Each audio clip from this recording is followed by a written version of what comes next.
Bismillahirrahmanirrahim. Assalamualaikum warahmatullahi wabarakatuh.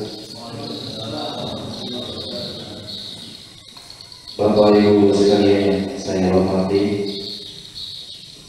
alhamdulillah mari kita panjatkan syukur kehadiran Allah Subhanahu wa taala atas segala nikmat, rahmat dan hidayahnya, sehingga kita dapat berkumpul di tempat ini dalam sebuah momen yang juga merupakan bagian dari tugas kami sebagai calon guru penggerak angkatan 11. Salam dan salawat kepada junjungan Nabi Muhammad SAW yang senantiasa menjadi teladan kita bersama. Baik Bapak Ibu, sebelumnya saya ucapkan terima kasih banyak atas kesediaannya untuk hadir di sini dalam rangkaian diseminasi aksi nyata, dan walaupun ini waktunya sudah di luar jam tugas kita, saya ucapkan terima kasih banyak. Baik Bapak Ibu, untuk mempersingkat waktu saya langsung masuk pada diseminasi aksi nyata modul 14 budaya positif.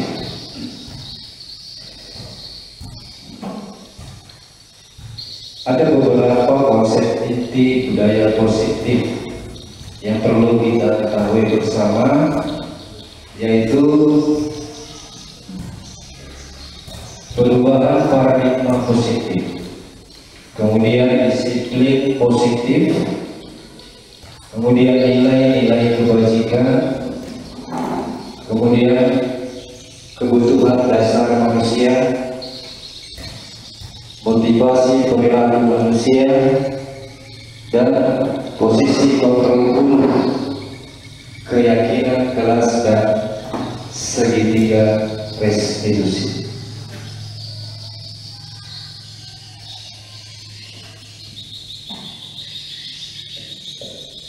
Pembelajaran dengan paradigma baru. Pembelajaran dengan paradigma baru merupakan pembelajaran yang dirancang berdasarkan prinsip pembelajaran berdiferensiasi, sehingga peserta didik belajar sesuai dengan kebutuhannya, berdasarkan tahap perkembangan sesuai teori psikologi,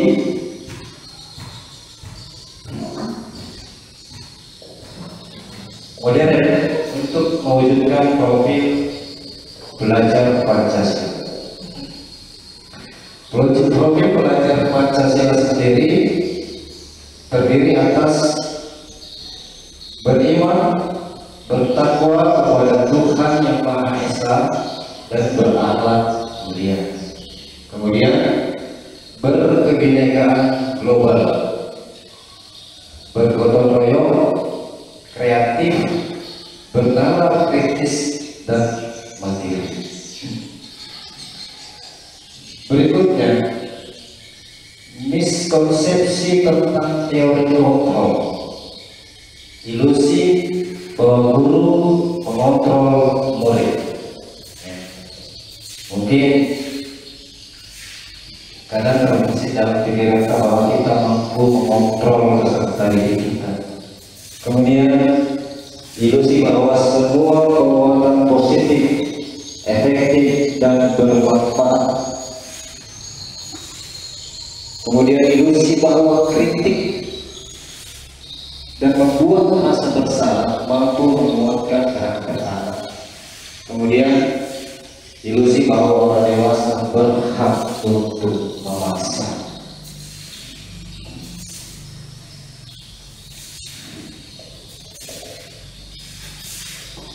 Merubah paradigma stimulus respon ke pendekatan teori kontrol. Dalam stimulus kita menganggap bahwa realitas adalah kebutuhan kita sama. Namun pada teori kontrol, realitas kebutuhan kita berbeda. semua orang melihat hal yang sama. Dalam teori kontrol, setiap orang memiliki gambaran berbeda.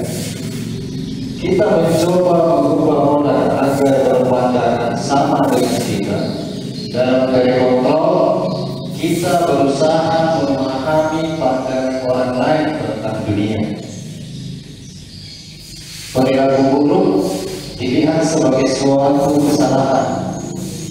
Dalam teori kontrol, semua perilaku memiliki tujuan. Orang lain bisa mengontrol saya. Dalam teori kontrol, hanya Anda yang bisa mengontrol diri Anda. Kemudian, saya bisa mengontrol orang lain. Dalam teori kontrol, Anda tidak bisa mengontrol orang lain. Pemaksaan ada pada saat rujukan gagal. Dalam teori kontrol, kolaborasi dan konsensus menciptakan pilihan-pilihan baru. Kemudian, model berpikir menang atau kalah. Dalam teori kontrol, model berpikir menang.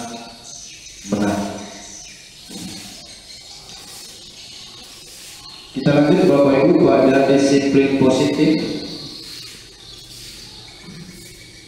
Disiplin positif berasal dari kata apa ini? Disiplin, atau yang artinya belajar. Disiplin mengacu pada disiplin diri yang memiliki tanggung jawab terhadap apa yang dilakukan berdasarkan nilai-nilai yang diyakini. Disiplin positif merupakan salah satu cara penerapan disiplin yang bertujuan untuk menumbuhkan kesadaran serta memberdayakan peserta didik tanpa imbalan, penghargaan, reward, ancaman, atau hukuman. Sebagai pendidik, tujuan kita adalah menciptakan peserta didik yang memiliki disiplin diri, sehingga mereka berperilaku mengacu kepada nilai-nilai kebajikan universal dan memiliki motivasi intrinsik dalam perubahan perilaku ke arah yang lebih baik. Jadi ini adalah pengertian tentang disiplin positif, ya. Dan tugas kita sebagai pendidik adalah menciptakan peserta didik yang memiliki disiplin diri. Inilah sebenarnya tugas utama kita, ya. Menghidupkan disiplin positif. Bukan bagaimana anak kita mencapai nilai 100, bahkan mungkin lebih dari 100. Dari seorang pendidik, tujuan kita yang utama adalah membentuk disiplin positif. Kita lanjut Bapak Ibu. Nilai-nilai kebajikan, nilai-nilai yang disepakati bersama, lepas dari suku bangsa, agama, bahasa maupun latar belakang.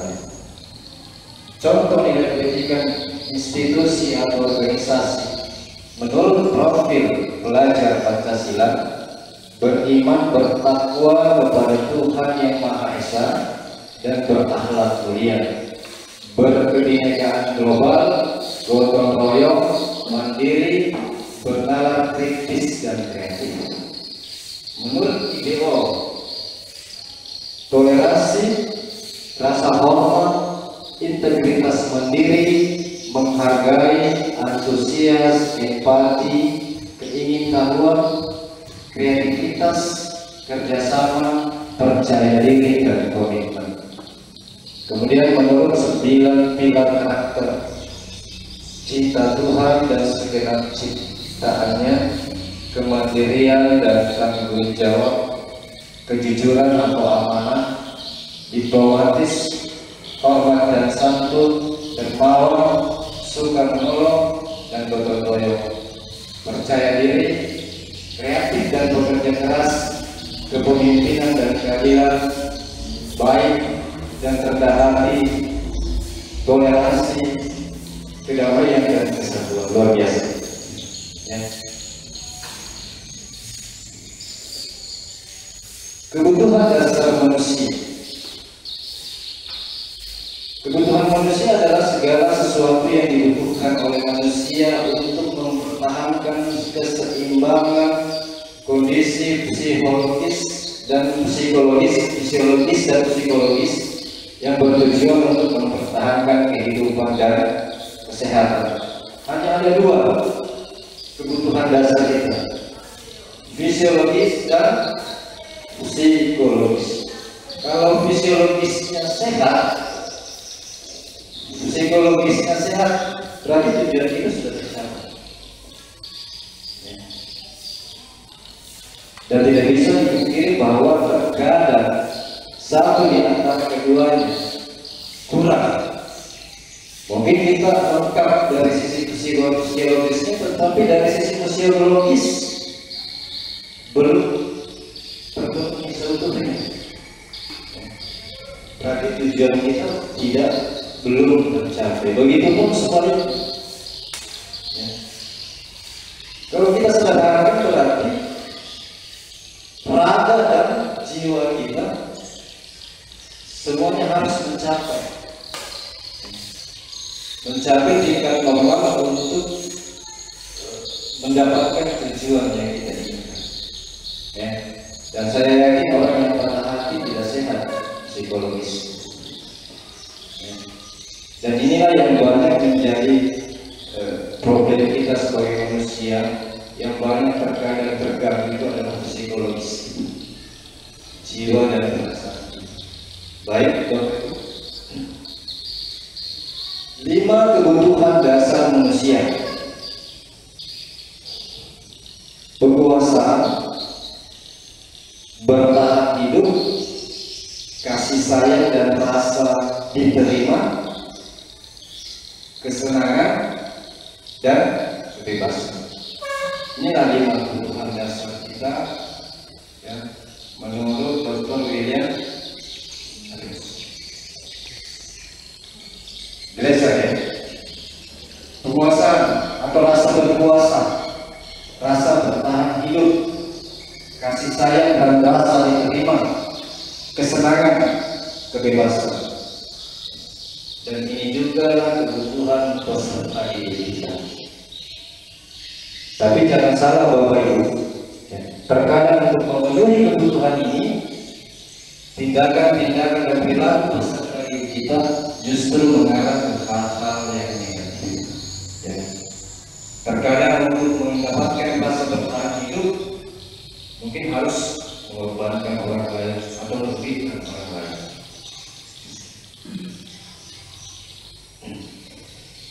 Baik, saya kembali dulu. 5 kebutuhan dasar manusia: penguasaan, kasih sayang dan rasa diterima, bertahan hidup, kesenangan dan kebebasan. Perilaku siswa memukul teman yang menghinanya.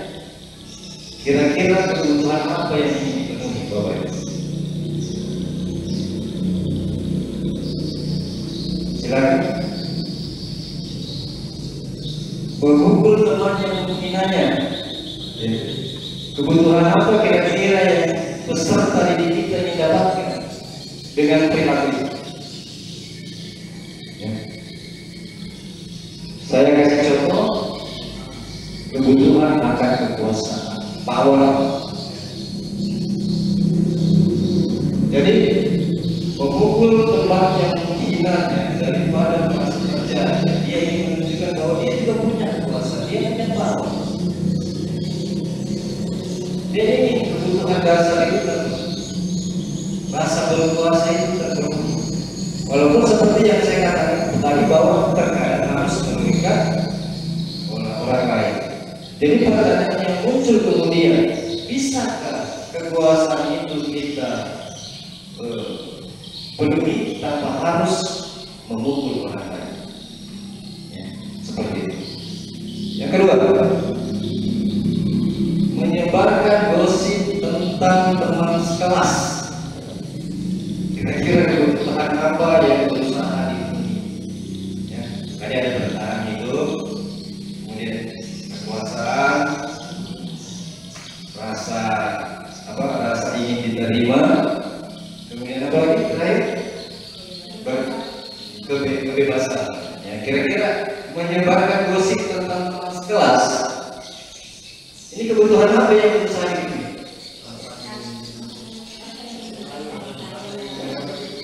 Ya, rasa ingin diterima. Bapak yang sama ya? Sama. Cinta dan kasih sayang. Nah, ini kan perilaku negatif, tapi sebenarnya ada kebutuhan yang berusaha sesuai itu. Ya. Perilakunya ini perilaku yang negatif, tetapi sebenarnya dia membutuhkan cinta dan kasih sayang. Apa hubungannya? Menyebarkan gosip tentang teman sekelas, mungkin karena ada teman yang lebih menonjol, dapat perhatian lebih. Silakan ibu. Ya. Ada teman yang lebih menonjol di kelas, dapat perhatian lebih dari teman-teman yang lain, ya, merasa terkucilkan, sehingga untuk menarik simpati dari teman-teman yang lain, dia berusaha untuk menyebarkan gosip tentang teman tersebut. Ya. Biasanya kan kalau orang bergosip, ya, itu siapa begini-begini, padahal saya tidak. Jadi menjadikan orang lain untuk menonjolkan diri. Kenapa? Karena dia membutuhkan rasa cinta dan kasih sayang. Inilah salah satu hal yang mesti kita pelajari ke depan sebagai pendidik, bahwa apapun pelanggaran anak-anak kita harus tahu dulu. Mungkin ada kebutuhan dasar dalam hidupnya yang ingin terpenuhi. Menjatuhkan teman saat teman berjalan di lorong kelas.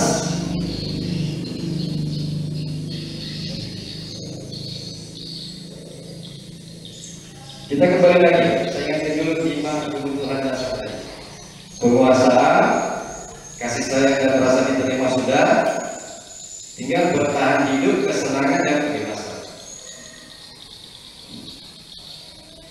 Menjatuhkan teman saat teman berjalan di lorong kelas.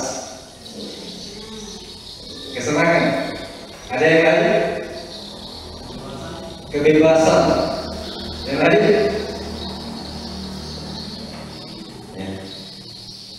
Menjatuhkan teman saat teman berjalan di lorong kelas, ternyata kebutuhan yang ingin dipenuhi adalah rasa senang. Bagaimana dia tertawa, bagaimana dia merasa happy melihat kejadian yang mungkin lucu bagi dia, secara tidak langsung justru menyakiti orang lain. Jadi kembali saya katakan lagi bahwa hal-hal negatif yang ada dilakukan oleh peserta didik kita, ya, ternyata di balik itu ada hal yang mereka ingin. Dan kali ini yang mampu kita pahami, mungkin kita tidak akan menjadi guru yang kejam. Ya. Lanjut, mengganggu di kelas. Kekuasaan, kebebasan. Jadi rasa kebebasan yang ingin dia dapatkan sehingga mengganggu teman-teman di kelas yang sementara belajar. Ya, mungkin ada tekanan-tekanan dengan tugas-tugas yang diberikan, berusaha untuk mengacaukan semuanya karena dia ingin mendapatkan sebuah kebebasan. Terakhir, kita kasih tahu jawabannya. Bolos dari sekolah karena lupa membawa jajan. Kebutuhan apa yang berusaha dipenuhi? Bertahan hidup. Jadi Bapak Ibu, kalau ada anak lompat pagar, ya, jangan diburu. Ya, dulu saya pernah memburu siswa yang lompat pagar, tapi kemarin-kemarinnya saya sadar bahwa yang harus saya cari adalah kenapa ia lompat pagar. Ya. Jadi bolos dari sekolah karena lupa membawa jajan. Karena dia ingin memenuhi satu kebutuhan adalah bertahan.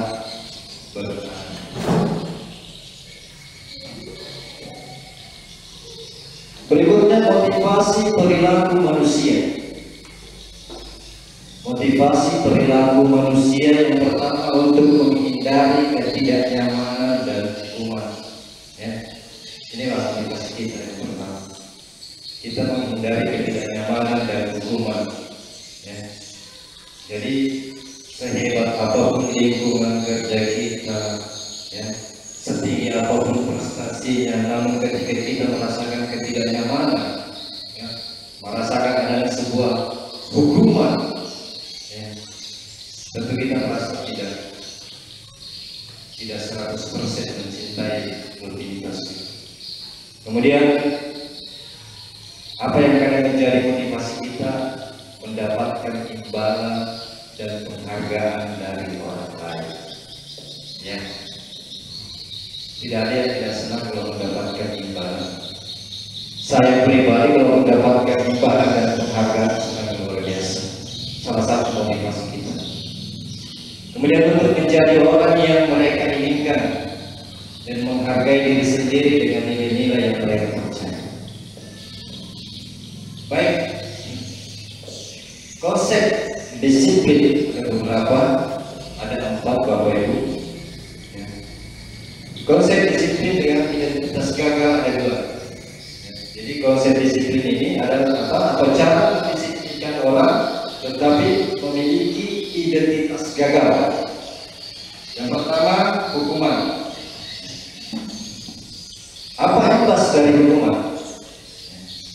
Menyakitkan, tidak nyaman, murid menjadi takut, bersifat memaksa, murid mencoba untuk menyembunyikan kesalahannya atau berbohong, murid menjadi rendah hati. Ada di antara kita yang menjadi sosok penghukum. Inilah yang kita timbulkan pada peserta didik. Kemudian penghargaan, mungkin untuk kita kadang menggunakan metode dengan memberikan penghargaan atau hadiah kepada anak. Ternyata itu tidak efektif, merusak hubungan atau sifat iri muncul. Kemudian mematikan kreativitas, menghukum dengan sistem ranking, merampas hak menghargai diri.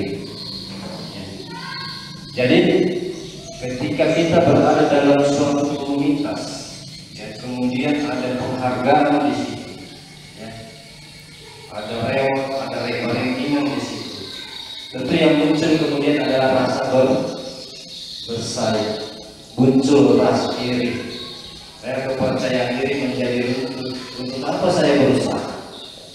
Terus saya berusaha maksimal juga, saya tidak akan seperti dia. Dia hebat kok. Ya, seperti itu ya, kurang lebih.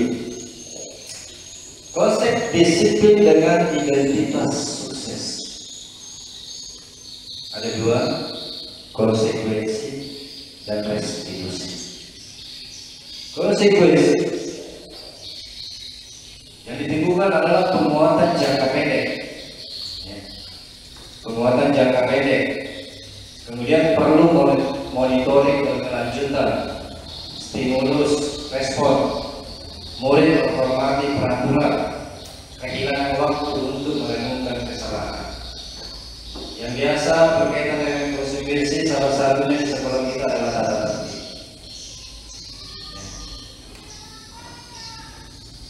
Ketika catatan ditegakkan kurang lebih seperti inilah imbasnya kepada peserta didik.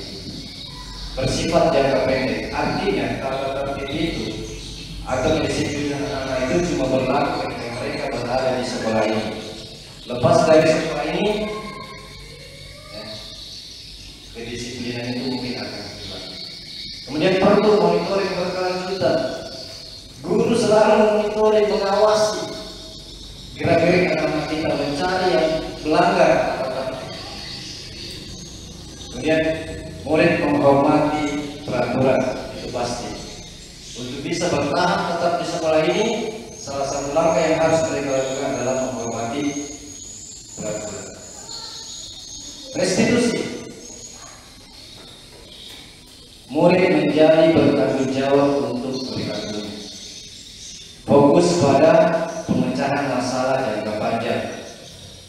Murid menghormati dirinya dan orang lain. Kemudian teori kontrol, dirinya memegang kontrol. Murid bersemangat memperbaiki kesalahan. Itulah restitusi. Nanti di penghujungnya kita akan belajar masalah segitiga restitusi. Baik Bapak Ibu, saya ada beberapa contoh. Jadi ini ada sebuah tindakan, beberapa tindakan. Kira-kira tindakan itu termasuk hukuman atau konsekuensi. Mencatat 100 kali dalam buku kalimat yang bertuliskan saya tidak akan terlambat lagi karena terlambat ke sekolah. Apakah ini hukuman atau konsekuensi? Hukuman. Lari mengelilingi lapangan basket 2 kali karena terlambat hadir di sekolah. Hukuman atau konsekuensi? Mengelilingi lapangan basket 2 kali karena terlambat hadir di sekolah. Hukuman atau konsekuensi? Hukuman. Nanti kita lihat coba. Murid diminta untuk push up 15 kali karena tidak menggunakan masker di sekolah.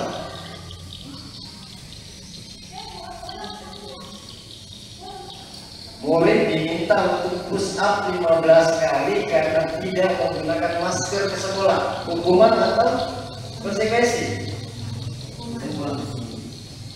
Konsekuensi? Hukuman. Mengganti kertas tugas teman yang telah dicoret-coret. Membersihkan tumpahan air di meja tulis karena tersenggol pada saat belajar. Berarti kesini sudah paham ya. Meminta murid tidak mengenakan sepatu seharian di sekolah karena tidak mengenakan sepatu hitam. Hukuman atau konsekuensi? Konsekuensi. Hukuman atau konsekuensi? Tidak boleh memakai sepatu di sekolah seharian karena pakai sepatu putih misalnya. Hukuman atau konsekuensi? Ya? Ada yang bilang konsekuensi, ada yang bilang hukuman. Baik, berikutnya. Lari mengelilingi lapangan basket 2 kali karena terlambat 10 menit untuk pelajaran PJOK.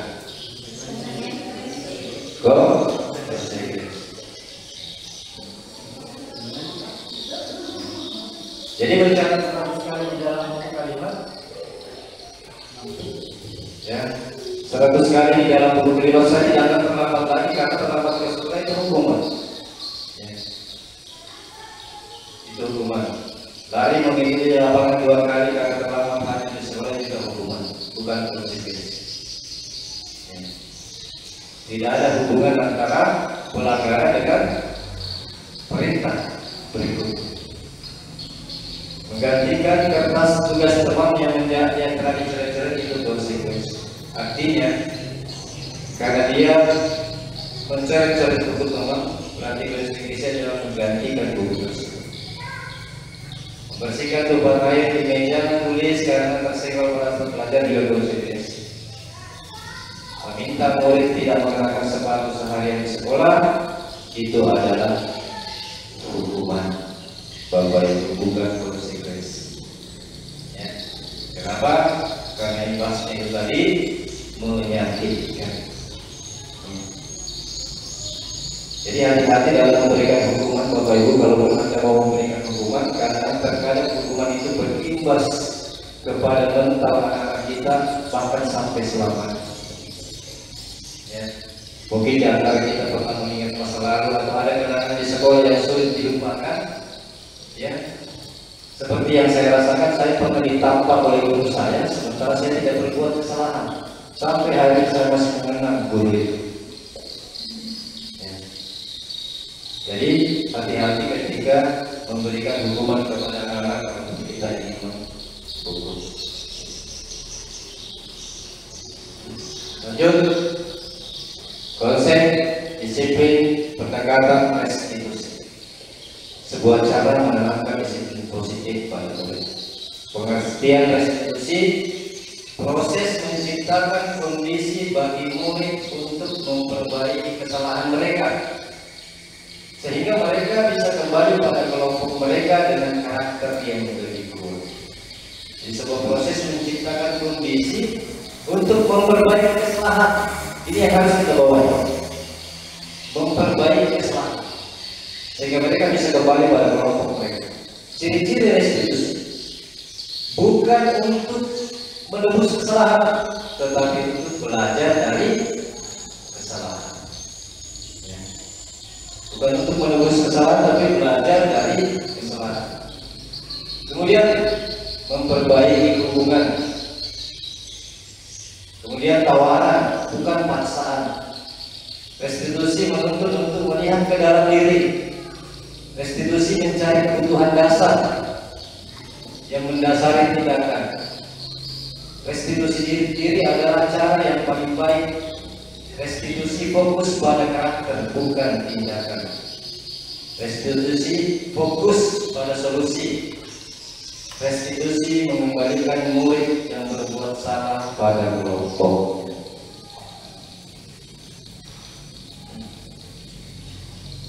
Contoh kasus, Bapak Ibu. Di sini ada kasus siswa sering tidak mengerjakan PR. Siswa tidak mengerjakan PR. Kalau kita menyelesaikan kasus ini dengan cara hukuman,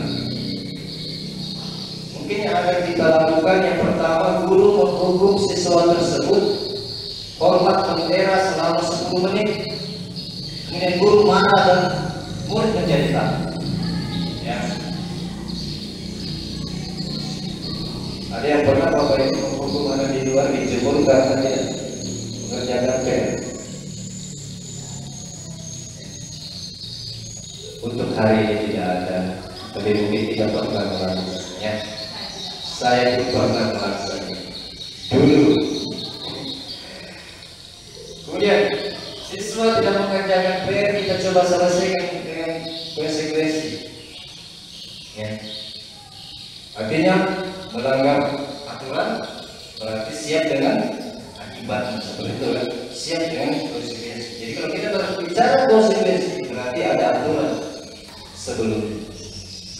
Guru memberikan konsekuensi untuk mengerjakan PR-nya saat istirahat atau dikerjakan sebanyak 3 kali lipat. Kemudian guru tegas dan siswa menghormati peraturan. Jadi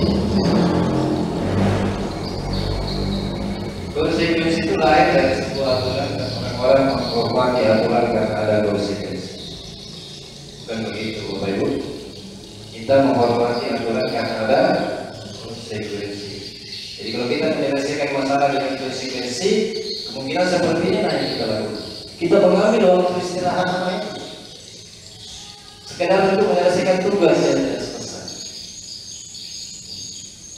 Kita merebut sedikit hak mereka, walaupun cuma hak untuk beristirahat. Ya. Bagaimana menyelesaikan dengan cara restitusi? Guru menanyakan keyakinan kelas dan membantu siswa menyelesaikan masalah. Maaf, menyelesaikan masalah bukan berarti mengerjakan tugas. Ya. Kemudian guru terbuka dan siswa menghormati dirinya dan orang lain. Ya. Itulah penyelesaian dengan cara restitusi. Bukan dengan konsekuensi, bukan dengan hukuman. Tapi lebih dulu menanyakan keyakinan kelas. 5 posisi kontrol restitusi. Yang pertama, penghukum, pembuat merasa bersalah, teman, pemantau, dan manajer. Bapak Ibu, silakan nanti disimak Anda masuk di mana. Apakah selama ini Anda menjadi seorang pendidik yang berkarakter penghukum, atau suka membuat rasa bersalah, atau sebagai teman, pemantau, apakah manajer? Contoh, sebuah kasus, siswa tidak memakai atribut lengkap saat upacara bendera. Kemungkinan tindakan yang kita lakukan sebagai penghukum adalah patuhi aturan sekolah, lalu berdiri di depan tulisan. jika kita menyelesaikan dengan cara itu. Namun jika kita sebagai pemantau, kamu sudah melanggar apa peraturan dan konsekuensi, ya. Karena kita sudah memiliki aturan seperti kita sudah punya aturan. Jadi anak-anak pasti tahu apa konsekuensi. Sebagai teman, ayolah yang penting buat ibu guru bangga. Kali ini tidak apa-apa yang sama. Ya. Jadi karena kita berada di posisi ini, mencoba menjadi bagian dari, mencoba menjadi teman, mencoba akrab. Karena kita menganggap bahwa akrab dengan anak, berteman dengan anak itu hasilnya pasti akan berubah pola pikir anak tersebut. Membuat rasa bersalah. Ya. Berapa kali ibu guru harus memberitahu kamu, ibu guru kecewa sama kamu. Pernah keluar kata-kata itu Bapak Ibu? Pernah ya? Kecewa saya Bapak Ibu. Itu lagi belakang. Sehingga muncul rasa bersalah dalam dirinya. Jadi meskipun dia memperbaiki dirinya, itu lahir dari sebuah rasa bersalah. Takut mengecewakan ibunya. Kemudian menyelesaikan sebagai manajer. Apakah kamu tahu kesalahanmu? Kira-kira bagaimana kamu akan memperbaiki kesalahan? Jadi mengembalikan kepada nah, tahu apa kesalahannya? Iya. Baju saya dibuat. Kenapa bajunya dibuat? Sesuai cara saya kok putus. Jadi kalau masukin baju kelihatan. Pertanyaan kita mungkin kira-kira bagaimana solusi supaya besok baju bisa masuk? Dia yang mencari solusi. Iya Pak. Nanti sore saya bawa sana dulu untuk kajian. Besok pasti baju masuk. Seperti itu. Karena yang biasa kita temukan di lingkungan kita, anak-anak yang bajunya di luar. Dan saya pernah menemukan anak-anak bajunya di luar, ternyata di baju itu ada tali-talinya yang tidak celana.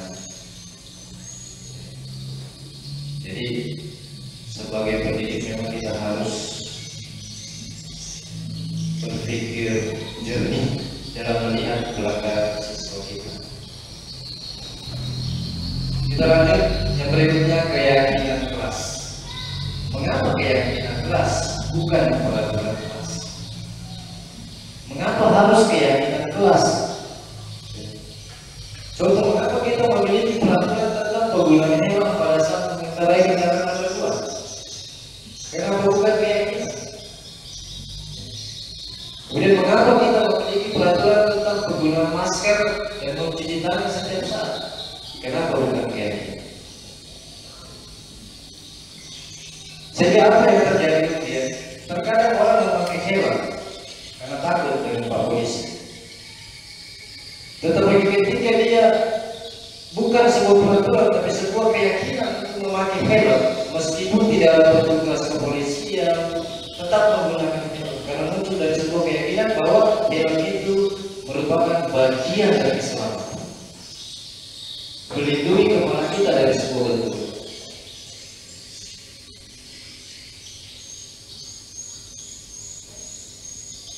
Jadi ada beberapa kegiatan untuk membuat keyakinan kelas. Guru bersama siswa membuat keyakinan kelas. Bagaimana cara membuat keyakinan kelas, Bapak Ibu? Yang pertama, berdiskusi tentang peraturan. Jadi mungkin Bapak Ibu ada yang wali kelas, mungkin para pendidik kelas sudah bisa diganti menjadi keyakinan kelas. Jadi kita diskusikan kepada bagaimana dengan aturan ini menurut kalian, bagus tidak, bisa tidak kita indahkan? Kalau semuanya sepakat bahwa iya bisa menjaga kebersihan, ya, itu hal yang penting bagi ibu bapak, berarti mereka sudah punya keyakinan bahwa kebersihan itu penting. Jadi bukan lagi aturan kelas yang dibuat tadi, keyakinan. Bukan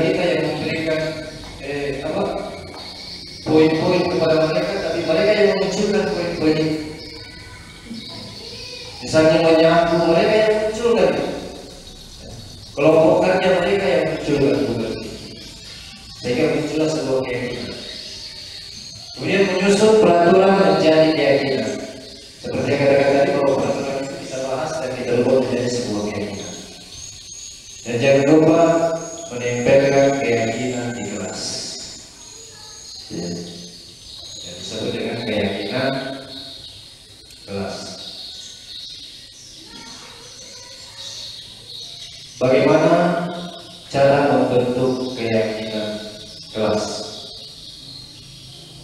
Lebih abstrak daripada peraturan. Sedikit saja biar mudah diingat,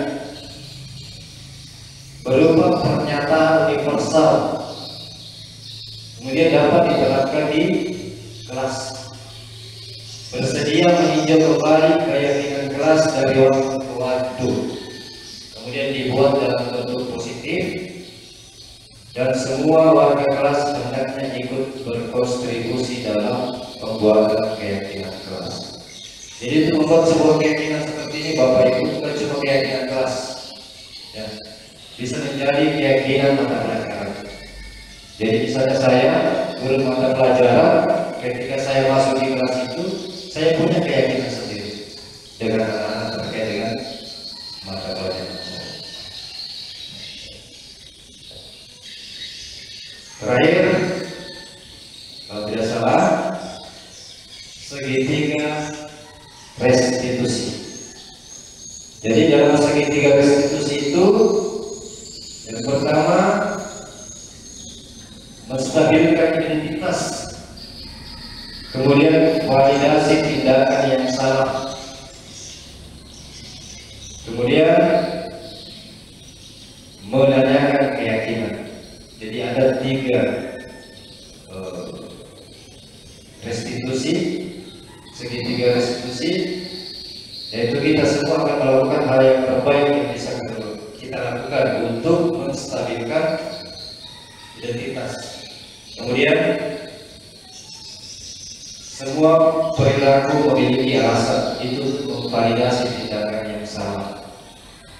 Kemudian menanyakan keyakinan kelas. Kita semua memiliki motivasi internal. Baik Bapak Ibu, demikian penjelasan saya tentang materi budaya positif. Ya, mudah-mudahan ada manfaatnya, walaupun tidak banyak untuk kita semua. Dan saya yakin kita belajar bersama, memahami bersama bahwa betapa pentingnya budaya positif dalam proses belajar mengajar. Ya, mudah-mudahan kita bukanlah tipe guru penghukum, bukan lagi tipe guru yang berusaha membuat anak-anak merasa bersalah. Ya, tetapi kita adalah tipe-tipe pendidik sebagai seorang manajer. Baik Bapak Ibu, mungkin dari paparan saya ini ada hal yang perlu dipertanyakan. Saya persilakan.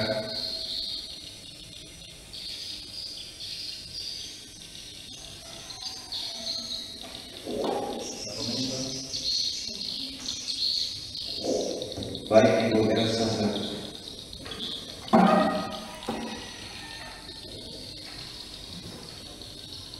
Assalamualaikum warahmatullahi wabarakatuh.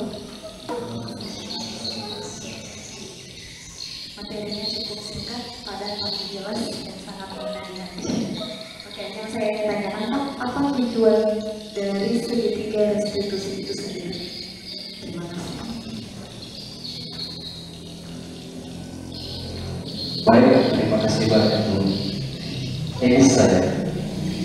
Nanti saya bagi Ibu Elsa. Jadi tujuan dasar segitiga restitusi sebenarnya bagian dasar segitiga yang memiliki tujuan untuk merubah orang yang gagal karena telah berbuat kesalahan menjadi orang yang sukses. Jadi merubah orang yang berbuat tujuan dasar dari segitiga restitusi. Kita harus mampu meyakinkan mereka dengan mengatakan tidak ada manusia yang sempurna. Saya juga pernah melakukan kesalahan seperti itu. Ya. Seperti itu segitiga restitusi. Ya. Jadi melihat kesalahan anak tersebut kemudian mencoba menjadikan mereka memahami bahwa mereka telah membuat sebuah kesalahan dan berusaha untuk memperbaiki. Ya. Jadi bukan melihat kesalahan kemudian memberikan hukuman, bukan seperti itu. Ya. Tetapi mereka memahami kesalahannya, kemudian membuat mereka memperbaiki sendiri kesalahannya, tentu dengan bantuan kita sebagai seorang pendidik. Seperti itu Ibu Elisa, mudah-mudahan pertanyaannya sudah cukup mencerahkan. Baik, mungkin masih ada Bapak Ibu.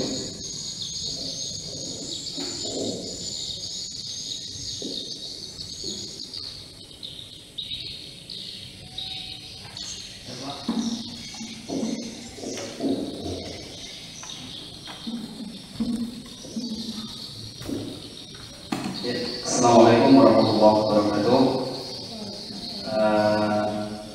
Materi yang disampaikan cukup menarik untuk kita simak dan sebenarnya bisa kita terapkan di sekolah kita, walaupun mungkin butuh perjuangan dan dengan dinamika siswa kita yang sangat luar biasa, sehingga saya katakan tadi butuh perjuangan karena mungkin dinamika kita yang ada di pelosok dan di kota itu berbeda, sehingga mungkin saya ada pertanyaan tentang apa tantangan yang mungkin dihadapi dalam menciptakan budaya positif di sekolah. Ya mungkin itu Pak. Terima kasih atas kesempatannya. Assalamualaikum warahmatullahi wabarakatuh.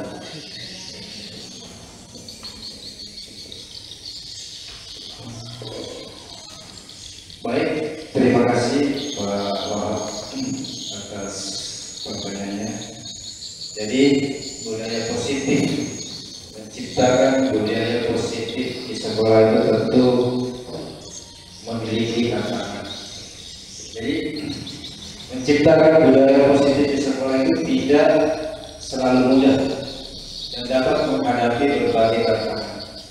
Salah satu tantangan utama adalah perbedaan latar belakang dan nilai-nilai dari anggota komunitas sekolah yang sama. Inilah tantangan pertama untuk menerapkan budaya positif. Ya. Kita tidak berpikir bahwa di dalam sekolah kita ini, ya, ada beragam komunitas anak-anak, termasuk budaya mereka.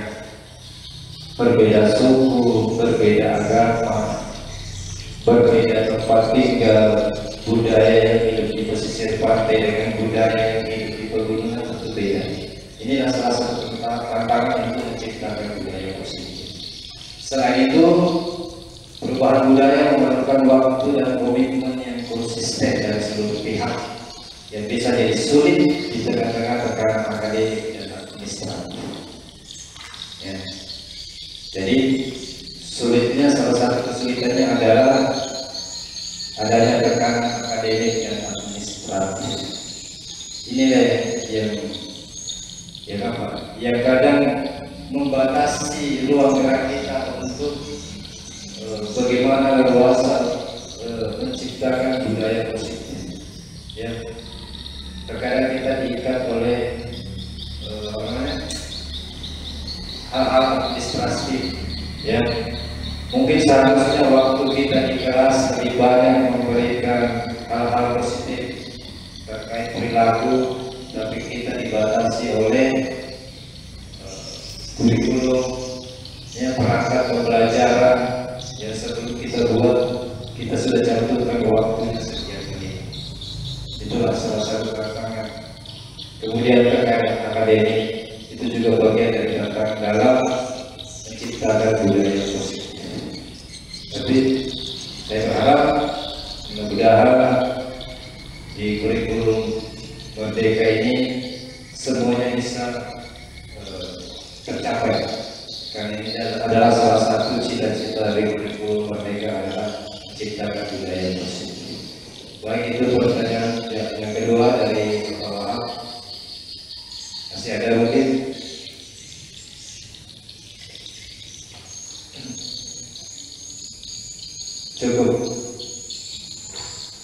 Baik Bapak Ibu, karena tidak ada lagi pertanyaan, ya. Sebenarnya saya kasih video tapi volumenya tidak muncul. Jadi ini adalah satu rekaman saya, contoh menyelesaikan dengan cara segitiga restitusi. Ya. Cuma di situ tidak ada volumenya. Baik, mungkin lain kali atau saya kirim saja file ya videonya tayangannya karena waktu yang membatasi kita. Demikian Bapak Ibu sekalian, sekali lagi saya mengharapkan saya tidak meminta Anda memahami materi ini sebelumnya, tapi meskipun satu kalimat yang Anda pahami dan kita bisa terapkan sebagai pendidik, misalnya itulah yang menjadi keberhasilan saya hari ini. Ucapkan terima kasih banyak sekali lagi atas waktu dan kesempatannya.